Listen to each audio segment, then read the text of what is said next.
tenaga medis, paramedis 32 orang. Saya nggak tahu nih kenapa ada tenaga medis ya. Oh, mungkin karena ya di lingkungan Jatinangor ya ini ya. Kemudian juga pegawai pemerintah non pegawai negerinya 713. Nah, anggota Polri yang diperbantukan ada 11. Ini data dasar ya waktu kita mengevaluasi Bapak Ibu ya di tahun semester ganjil 2023. Pasti sekarang banyak berubah. Kemudian jadi bentuk kelembagaan Institut Pemerintah Dalam Negeri ini memang kalau lihat dari PP 57 tahun 2002 ya peraturan pemerintah ini memang belum sesuai ya. Penyelenggaraan perguruan tinggi oleh kementerian lain dan lembaga pemerintah non kementerian. Jadi memang ini perlu disesuaikan kalau kita mengacu ke PP 57 ya Ibu Bapak ya. Memang pada saat itu waktu terbitnya PP ini kemudian dibentuk sebuah tim di Kemdikti Saintek ya sekarang namanya itu. Waktu itu masih ada Dirjen Vokasi ya. Kalau sekarang kan sudah digabung lagi menjadi Dirjen Dikti, memang banyak diskusi lah, termasuk juga kunjungan kita ke lapangan begitu ya. Akhirnya di apa ya semacam di titik tengah lah waktu zamannya Pak Menterinya Pak Nadiem itu ya. Kemudian waktu itu kita dimentori oleh Ibu Juristan ya. Itu Bu Juristan itu staf khususnya Pak Menteri yang ikut memonitor masalah evaluasi ini itu saya melihat ya ada titik tengah lah gitu.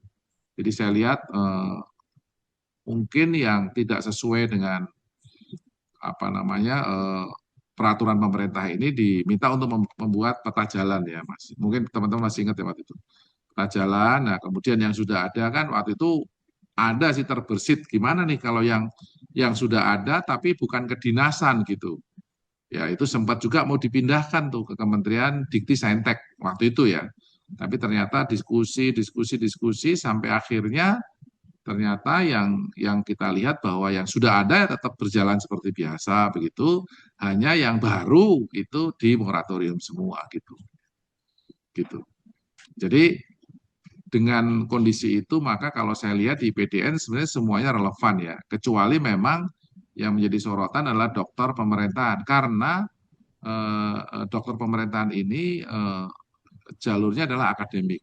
Tapi sebenarnya waktu pendiriannya 2013, ya, Bapak Ibu kebetulan saya mengevaluasi proposalnya waktu bersama Ibu Megawati Santoso ya, Hartono. Waktu itu memang kan belum ada dokter terapan dan IPDN punya apa ya punya kebutuhan ya untuk mencetak dokter-dokter yang memang diperlukan untuk mengisi ya, posisi-posisi penting di pemerintah begitu. Nah, oleh karena itu maka waktu itu berdasarkan diskusi yang cukup panjang akhirnya program dokter pemerintahan di PDN itu diberikan izin. Bahkan sekarang mungkin sudah berapa angkatan gitu. Jadi memang pembentukannya itu juga memang berdasarkan ketentuan yang ada di Kemdikti waktu itu yang tentu saja agak berbeda dengan PP 57 tahun 2022 begitu. Nah, memang latar belakang PP ini saya bisa memahami ya, tapi mungkin barangkali saya tidak akan sampaikan dalam situasi ini ya karena belum tentu yang saya terima itu benar kan ya. Tapi beberapa pertimbangan ya pemerintah mengambil posisi seperti itu ya. Nah, tidak semua jenis program studi itu vokasi kan ya. Kan waktu itu ada model yang S1 kan sudah mulai ditutup, kemudian yang S1 nih tinggal doktor. Nah, memang begini Bapak Ibu sekalian ya. Jadi waktu itu kan ketentuannya program dokter pemerintahan itu kan harus ditutup gitu. Terus kemudian diberikan peluang untuk menjadi program dokter terapan gitu. Cuma masalahnya sampai dengan hari ini program dokter terapan itu belum dibuka di Siaga. Siaga itu aplikasi untuk untuk pengajuan program studi baru. Dan untuk PTKL juga sampai dengan hari ini masih di moratorium, baik itu program studinya ataupun pembentukannya gitu. Pembentukan institusinya juga di moratorium, usulan program studinya juga masih di moratorium. Memang ada, contohnya misalnya Kemkumham ya, Kementerian Hukum dan HAM ya, kan sekarang ini kementerian itu dipecah menjadi 4 ya. Satu Kementerian Hukum, kemudian Kementerian HAM, Kementerian IMIPAS, Imigrasi dan Pemasyarakatan, kemudian yang keempat adalah Menko kan, ada Menko-nya jadi 4. Nah, waktu kebetulan Kemkumham itu punya sekolah politeknik ya, Politeknik Pengayoman namanya. Nah, Politeknik Pengayoman ini isinya adalah imigrasi dan pemasyarakatan. Tapi waktu terbentuknya pemerintahan di era Presiden Prabowo, bahwa Politeknik Pengayoman itu di dalam strukturnya masuk ke dalam Kementerian Hukum gitu, bukan di Kementerian Imigrasi dan Pemasyarakatan. Padahal mahasiswanya itu adalah mahasiswa yang harus bekerja di Kementerian Imigrasi dan Pemasyarakatan, tapi politekniknya ikut Kementerian Hukum gitu. Sebenarnya kan mudah ya, tinggal si Politeknik Pengayomannya dipindahkan aja ke Kementerian IMIPAS, Imigrasi dan Pemasyarakatan. Tapi Kementerian Hukumnya nggak mau, dia harus membuat prodi terapan diploma 4 yang fokus ke hukum gitu. Waktu itu dia mengajukan 3 lah ya, ada hak cipta seperti itulah ya. Akhirnya diajukan 3. Nah kemudian IMIPAS-nya membentuk program institusi baru gitu. Jadi Politeknik Imigrasi dan Pemasyarakatan gitulah dibentuk. Waktu itu Prof. Sari ikut juga menjadi tenaga ahlinya untuk pembentukan itu. Nah, pembentukan politeknik itu sampai sekarang juga belum ya, masih diproses gitu. Karena memang dari sisi ketentuannya itu masih moratorium. Nah, kalau kasus itu memang ada pengecualian ya, karena kementeriannya dipecah menjadi 4, sementara yang Politeknik Pengayomannya ikut ke dalam Kementerian Hukum. Padahal prodinya itu harusnya di Kementerian Imigrasi dan Pemasyarakatan. Tapi akhirnya jadi IMIPAS membuat politeknik baru gitu.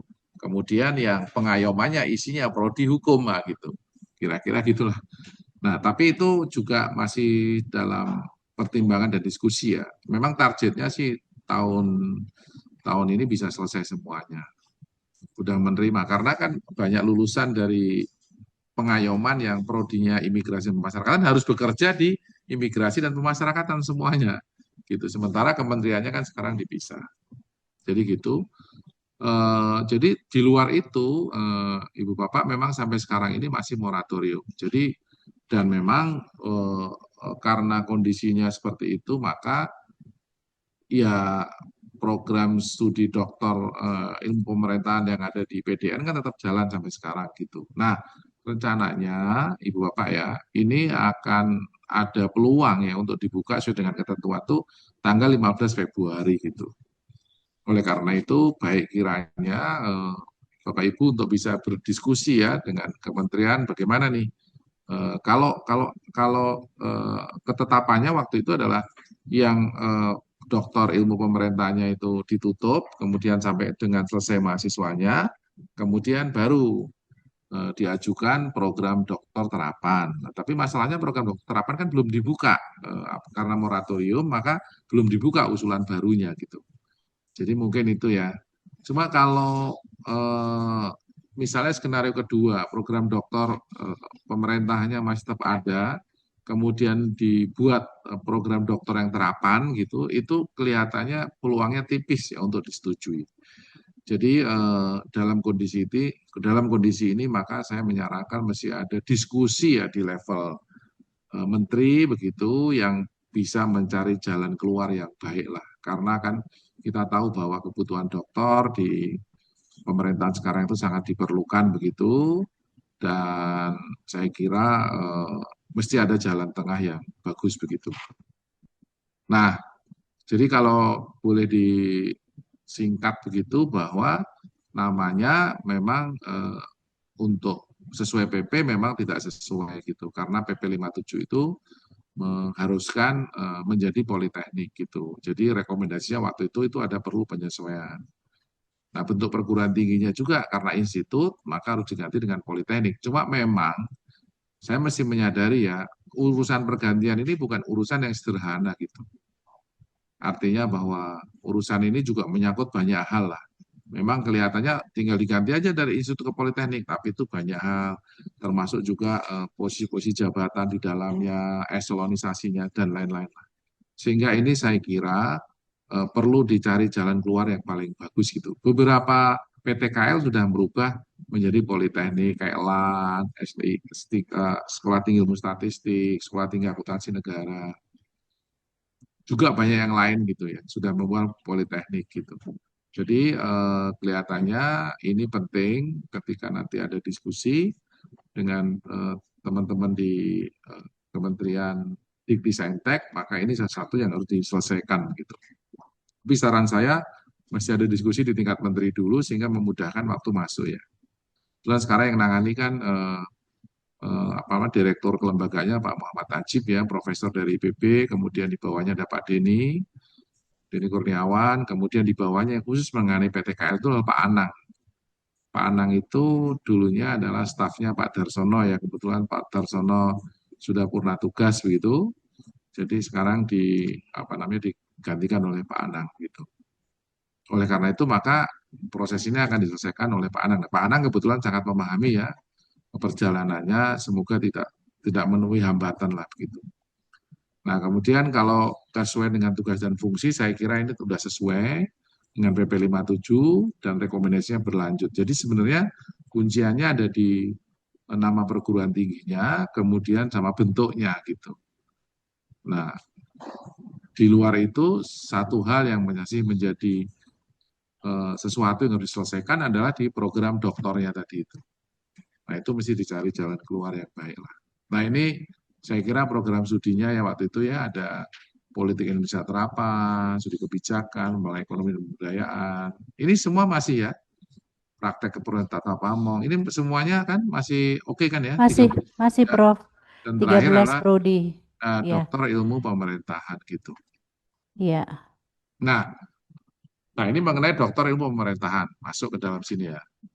Nah, ini merupakan dokter di bidang akademik ya. Itu artinya memang tidak sesuai eh, karena walau memang legalitasnya itu 2013 ya sudah berdiri waktu itu tidak sesuai karena eh, program ini sebenarnya tumpang tindih karena di beberapa PT binaan Kemdikbudristek tersedia dengan profil lulusan dan capaian pembelajaran yang sama gitu.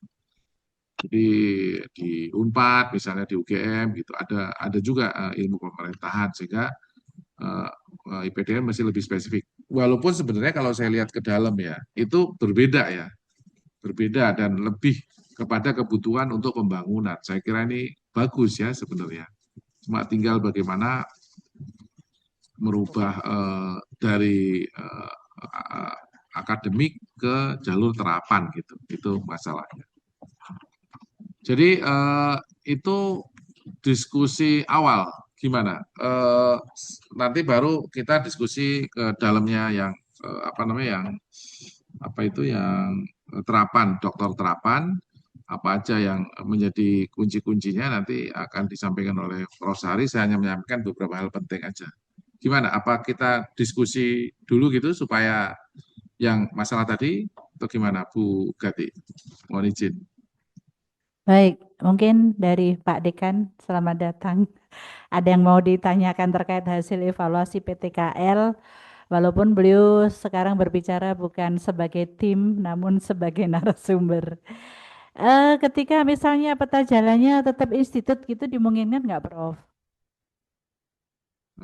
Iya, jadi kalau saran saya ya, Ibu, ini kita ngobrol, ya, anggap aja internal di dalam ya IPDN ya. Iya, Kalau saran saya memang ada diskusi ya antar menteri dulu, gitu. Karena gini, ini mohon maaf ya, ini kita ngobrol aja ya. Ini ruangan ini kan hanya untuk IPDN kan ya. Ini saya mesti hati-hati. Seperti Universitas Pertahanan, ya Bu ya. Universitas Pertahanan itu kan sebenarnya kalau lihat PP 57 juga nggak sesuai. Karena kan bentuknya nggak boleh universitas. Harusnya dia Politeknik Pertahanan. Kenapa? Karena dia PTKL, kemudian juga kedinasan. Hampir semua mahasiswanya sekarang ikatan dinas, bahkan juga eh, apa namanya eh, apa ya